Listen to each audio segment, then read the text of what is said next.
Okay, so next up, we're going to be returning once again to the scalability meme and even the zero-knowledge proof scalability meme, which is pretty great. So let's give a warm welcome to talk about Gluon-Plasma, Shashank Tiwari. Thank you. All right. So we've been talking about scalability all day, I think, from the start. We started with layer 1 scalability. The Ethereum team sort of spoke about that. And then we had a few presentations of Plasma already, some on state channels, and this is yet another one. This is a take really on one flavor of Plasma, and I want to be specific on this, that this is really applicable for account-based Plasma. So let me try and cover as much as I can. I have only about 15 minutes, so of course, what you're going to take away from this presentation is just the overview, or the highlights, if you may. If you want to get into the details, I'll share the links as I go through. And certainly feel free to dig in or get hold of me, and we can talk more through the conference.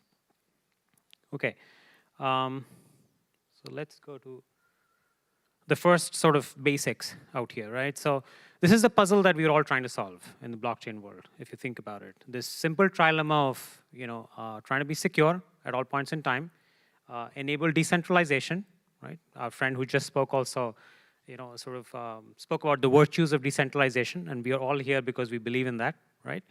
And then the third part is scalability. And the third part of scalability is also very important because in the real world, and when I say the real world is the fiat, the old world, the current world, we are all used to things being more performant. We can do a lot of transactions per minute. We don't have the patience anymore to even wait for a few seconds because the web has told us that everything is instant. And everything else around us works very fast. Right? When we all move to the blockchain world, we realize, well, now we've got to wait, right? Everything has a certain amount of time and a certain amount of choices that you got to make before you can commit, before the transaction is a part of the block, which then becomes secure. So this is the kind of trilemma that we keep fighting with, right? And in order to solve this and try to get the best of all of it, there is a bunch of work that's going on in the layer 1, of course, and then there are things like Plasma and state channels, which are in the layer 2 space. And in this case, we're, of course, attacking the layer 2 space. Now, there's a lot of Plasma flavors. I don't know. How many of you, by the way, just raise your hands if you at least are aware of one flavor of Plasma? OK, so there are a bunch of people. Let me ask the reverse question. Who has not even dabbled with a single layer of Plasma, doesn't know anything about Plasma? Okay, so everyone knows something about Plasma. That's pretty clear. And I'm pretty sure if we ran a poll, we'll realize that among us, we will know various things about each of these and more, right? Now, the Plasma as a spec has really gone through a lot of rapid iterations over the last year and a half, right? It was first introduced about a year and a half back, I think 2017, if I have my dates right, where Vitalik and Joseph Poon kind of put a paper out there. And from then, a number of different people have contributed to it. Now, when we took out our own flavor, which is called Gluon-Plasma, we obviously based it, bases all the learnings that we had from the existing research and added on top of it, and hopefully made it better and want to take it to the community, and they can use it and extend it even further. So now, why account-based systems? So if you looked at even the topic of my presentation, it said scalable account-based systems. So I just want to address that first. What does that mean, and how is it relevant for us, right? So if you look at the traditional finance world, things like exchanges, whether they're doing spot exchanges or derivative products, or if you look at payment systems, online commerce systems, you look at lending, prediction markets, any of these cases, the primary transaction happens through an account. So the account is kind of the first class citizen, if you may, in those systems. And what we thought of is that if we started looking at decentralized finance and started modeling basis the same account-based systems, we might get hold of a few additional primitives or some interesting perspectives that we can then use to scale and model our Plasma around it. So that's something to kind of keep in mind. And as I talk through this, hopefully it'll sort of reiterate and explain why that is important, how that makes it different. So the first and very fundamental piece, the moment you start looking at account-based systems, a lot of the accounting or record keeping or fidelity of any account-based status at a given point in time boils down to just one simple construct, which is what is the balance of a certain asset for a given account, right? And the moment you start looking at that, although that idea seems so simple and so natural, most of us, when we start looking at blockchain transactions, we don't think like that. We start getting into the UTXOs or coin-based accounting or denominations and so on and so forth. But the moment you kind of flip it around, the fact that any account would have a certain balance for a certain asset, you can start building your fraud proofs, you can start building your sidechain scalability pretty much with that in mind. And if you look at Gluon-Plasma spec, it sort of builds exactly on that principle, that one core principle. Now, of course, there is a lot more other pieces that are needed to for the things to come together, but that's a sort of fundamental building block. Now, what's necessary, right? So for fast, high, sort of high throughput, real-world, fast, high-frequency trading type applications or online commerce, you need a number of different things to fall in place. And these are some of the sort of definitive things that you need. You need instant finality, right? And when I say instant finality, I mean instant finality on the side chain, right? Because the instant finality on the main chain or the root chain is determined by the constraints of the root chain. And in this case, when we look at sidechain or any other sort of off-chain kind of scaling solutions, we essentially are piggybacking on what you could call optimistic security, right? You want to scale, provide all the constraints and security and fraud proof on the off-chain, but the final sort of finality of the security gets determined when it goes to the root chain or syncs with the root chain. So we definitely want instant finality on the sidechain. We want high throughput. So that's something that we talk about a lot, right? We talk about transactions per second. And there has been a number of conversations around that. We all like to talk about how Visa does 24,000 and how there can be only 28 on the core Ethereum root chain in 1.0 and so on and so forth. But that's super important. If you want to run, let's say, a high-frequency spot trading application, there is no way that we can do it with just 28 transactions per second. It's not even a starter, right? Same thing with low latency. I spoke about the fact that we need absolute sort of instant transactions. If you look at real-world applications in the stock exchange today, just step outside the crypto world, this one runs in very small number of milliseconds. In fact, 50 milliseconds is supposed to be too long a duration. If you really look at high-frequency trading, if you look at algorithmic trading, that's the kind of numbers that today the world runs on, right? So if you want to really make decentralized finance real and get everybody on board, we want to start trading in that direction, right? From a few minutes to a few seconds to a few milliseconds and then finally to that number. So how do we reach there, right? That's important. And of course, security guarantees. So what we have today is a spec which details out a lot of these bits that I cannot cover right now in this presentation, but I'll certainly encourage you to go read that. It's almost like a 30-page document which also has some formal proofs around it with all the detailed specs. There is a live exchange, a spot exchange, which will also be releasing derivatives products in the near future in about a few weeks. And that is already out there, which uses this spec. It is built on this spec. It's called Leverage. You can also play with the testnet there. It's called test.leverage.io. And so those resources are already available there. You can go, you can play with them, and you can kind of get a feel for how does Plasma play in this case and what the details of the spec are. So that's certainly available. Now, what I will do right now, because since I have very limited time, I'll just touch upon some of the essential ideas of what that spec contains. But again, I will by no means do justice to the detailed spec. The detailed spec is there for detailed analysis, if you may, right? And what is written in a 30-page of well-thought-out, thoroughly reviewed document can hardly be covered in a few slides. But these are some of the key bits there. So the first important bit is that it talks about small footprint.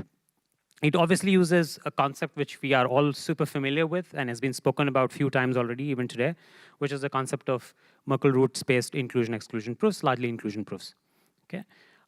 You do not need in the Gluon-Plasma spec the entire history of the chain for a particular fraud proof. You just need the last good valid state. That's what it kind of builds on, which also allows for validation to be a super small footprint. You do not need the entire node to run everything right from Genesis.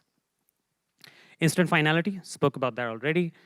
Compact fraud proofs, another super important part. I was speaking to one of the members here earlier today, and I think the first question that he raised was, well, if you look at account-based systems, sometimes the proofs can become very complex and very elaborate. And that is probably true, because for various use cases, the account-based systems can have various types of requirements.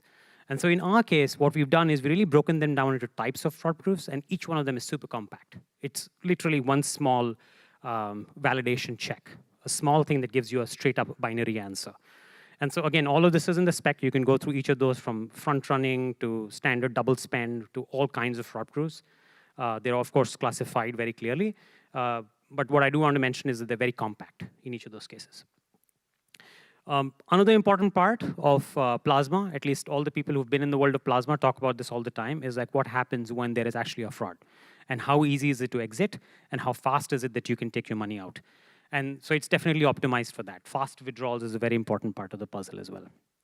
Now, there's also a governance system put in place, and the governance system is largely for the case when there is data unavailability, because that is a problem that remains largely unsolved. What happens if something is unavailable?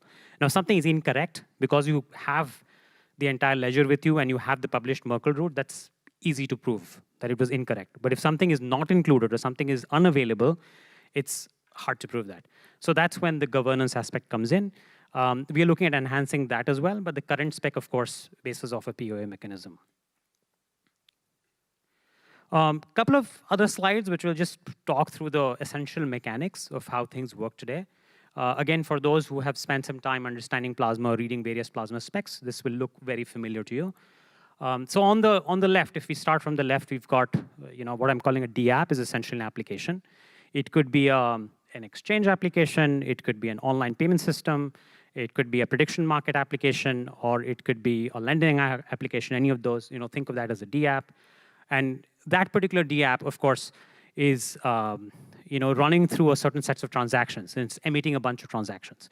And that transaction is what I'm calling here a DApp transaction ledger. So that's a terminology you also use in the spec, and this is what records the various sort of transactions beyond the standard transactions of deposit and withdrawal. So in an exchange scenario, there'll be transactions like a trade, transactions like a fee deduction, and so on and so forth. Now, what happens as per the spec and as per the live running system, which has implemented the spec, we essentially combine these transactions into its own sets of blocks, which we call gluon blocks. And these gluon blocks, at this point in time, map to about a couple of Ethereum blocks, each gluon block. But that's configurable. There's something that you can have for either longer duration or slightly shorter duration. If you map it exactly 1:1 with an Ethereum block, there are some challenges with it, especially in terms of the challenge period and validation. It's good to have a slightly larger block, allow for instant finality and scaling on the off-chain, and then make sure that period also is not too long enough, because otherwise you would have a much larger interval when you would have still unconfirmed or unvalidated transactions. So you want that to be sort of optimal. We figured out that mapping it to about 2 Ethereum blocks seemed to be logical at this point in time. It'll, of course, also be a function of how many transactions get packed into that block, right? So if there are too many transactions, you want to have smaller blocks. If there are too few transactions, you probably want to have enough so that you do justice to the entire sort of validation process and the rewards associated with it. Now, what we do is, if you look at it, I have mentioned 3 things up there. One is the deposit root, withdraw root, and the balance root. So this is also a construct that we sort of extended in terms of the Merkle root proofs. What we do have is the standard sort of Merkle roots of all the transactions. And apart from looking at that, we said, well, because we are an account-based system, and what is of primary importance is the balance of a given asset at a given point in time, which is confirmed or unconfirmed. So that essentially goes in with the balance root, right? So every block also publishes the balance root, which I think is commonly also called the balance commitments in this sort of Plasma literature, if you may. And for a given block, because the deposits and withdrawal really happen on the root chain, which is what is there on the extreme left, actually called the Ethereum root chain. So in that case, also you want to reconcile all the deposits, which are ordered, of course, by time, and then all the withdrawals, which get committed with the Gluon block, and there is also a Merkle root of that. Now, what's next? So that's pretty much what is there today, and it's already running and live. But that is just, as I was saying, that's just the beginning in some sense. The spec is detailed. It works today, but we feel that it can go to a different level as well. Now, part of the reason why we continue to work on the spec, and we're also making a lot of enhancements, because we published the spec back in October of 2018, and the testnet was live around the same time. So the testnet has been live for at least 5 months now. And then the main net essentially went live about a few weeks back. I would say 3 weeks, I think. Yeah, about 3 to 4 weeks back. So in this period, we've received a lot of feedback, which is great, which is fantastic, right? I mean, of course, we had run through the regular sort of internal feedback cycle, security audits, and everything else. But we received some great feedback from other teams who wanted to build on this spec.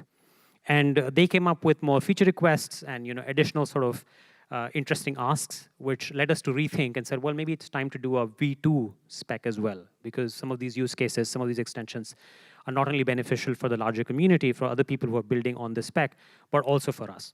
And at the end of the day, like I mentioned, we wanted to be an open spec, which is why we put it out there. Little bit of our code is also very intertwined, so to speak, with the logic. So we are obviously cleaning that up and going to put that out as an open source SDK as well, so that other people can build off that, with a very easy way to start on it. So what's coming next? So first thing we want to work on or continue to work on is the consensus mechanism. So today the governance mechanism is a POA-based mechanism. It's kind of staking for whoever holds the governance token.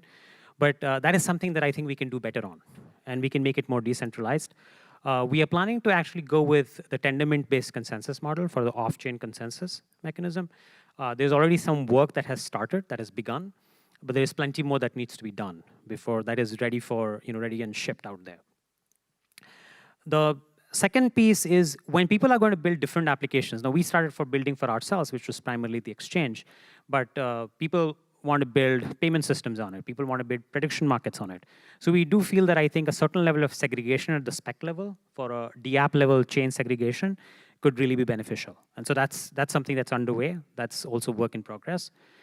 And then, of course, this is out. We are all out here Ethereum lovers, and we are too, in the sense our company and our entire team is. But we realize that a lot of people are also showing now interest in additional chains. People want to look at chains beyond Ethereum. And there is a lot of also talk about multi-chain, where you can start with one chain and perhaps you can move on to the other chain, or you can stake cross-chain and so on and so forth. So that's also an area which is gaining a lot of traction, and we do want to explore that. We do feel that with this Plasma spec, we might be able to enable that as well, of a multi-chain model, perhaps again leveraging some of the work that the Cosmos and Tendermint guys have done, and maybe extending and adding more to it. So that is the Gluon-Plasma V2 spec, is what we call it. The V2 spec, at least in terms of what is already out there and underway, which I mentioned, is like the DApp level segregation, is sort of looking like this now. So you can have multiple different DApps, and each DApp will, of course, emit out its own transaction log, or own sets of transactions journals, which is public. And then each will create its own independent Gluon block. Now, in this diagram, and for the sake of simplicity, I've sort of made them look as if they all have to be published at the same synchronicity or same interval, but that is not a requirement. So each DApp can decide to have its own sort of appropriate interval, depending on the number of transactions, its own latency requirements, its own security guarantees. And so then you can end up having various sets of Gluon blocks, if you may, that correspond with each different DApp chain. At the same time, and of course, they'll have their own respective fraud proofs as well, some common ones and some specific to the DApps. And as far as the left side of the puzzle goes, which is essentially the smart contract that sits there, and the whole process of Merkle root publication and hash verification, syncing with the root chain, that can all be shared. So that becomes part of the spec. So this is essentially where we are. Like I said, again, this is really more like an overview, just touching upon what we have done. There are a lot of details in here. I would encourage you to go look at the spec. And again, if you have questions, I'm here the next couple of days as well. Get hold of me, and maybe we can chat some more. But yeah, I thought sharing this would be good. If you have feedback, if you look at the spec, if you think something else should be done, also bring them on. If you have questions, please bring them on as well. So that's the way to reach out to me. That's my email address that I put out there. I know for a lot of audience now, the email has become a very old school way of communication. So on the right side is my handle, which you can also tweet me on that, or even send me a Telegram message. That's the same handle there. Okay. Thank you. That's all I got.